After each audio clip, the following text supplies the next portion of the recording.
Mga kabikir, ang lutuin ko ngayon sa kaldero, itong masarap na meat bun. Napakasimple lang ang ating mga ingredients, pero masarap ito mga kabikir.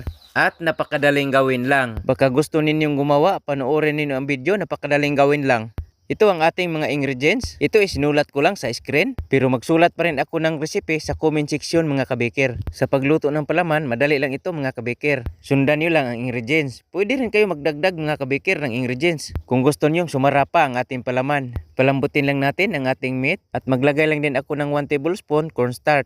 Pakuluin lang hanggang sa matuyo at lumambot na mga kabikir tulad nito. Pagkatapos maluto, magtimpla na naman tayo ng dough.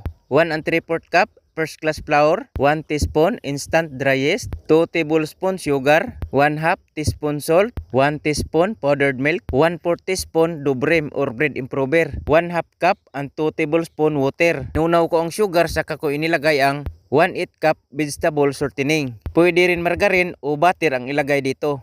Kung wala kayong vegetable shortening. Hinalo ko ito mga kabikir mano-mano 5 minutes. Pagkatapos kong mahalo, pinapalsa ko ito ng 1 oras bago ko ito nilagyan ng palaman. Cut lang natin 1 oras na. Pinapalabas ko muna ang hangin bago ko ito pinutol. Ang putol ko mga kabikir, 50 grams ang bawat isa. Sa pagpalaman naman ganito lang. At ibalot lang ng maigi. Para pagluto natin, hindi lalabas ang palaman. Pagkatapos kong malagyan ng palaman lahat, pinapalsa ko ito ng 40 minutes, saka ko ito niluto. Bago ko ito niluto, pinahiran ko ng itlog mga kabikir. Tingnan nyo lang, 15 to 20 minutes, maluto itong ating meat bun sa katamtamang apoy lang. At ito mga kabikir, luto na ang ating masarap na meat bun. Mga kabikir, kahit baguhan pa lang kayo sa paggawa ng tinapay, siguradong magawa ninyo ito dahil napakadaling gawin lang. Mga kabikir, abangan nyo pa ang iba pa nating mga simpleng resipe.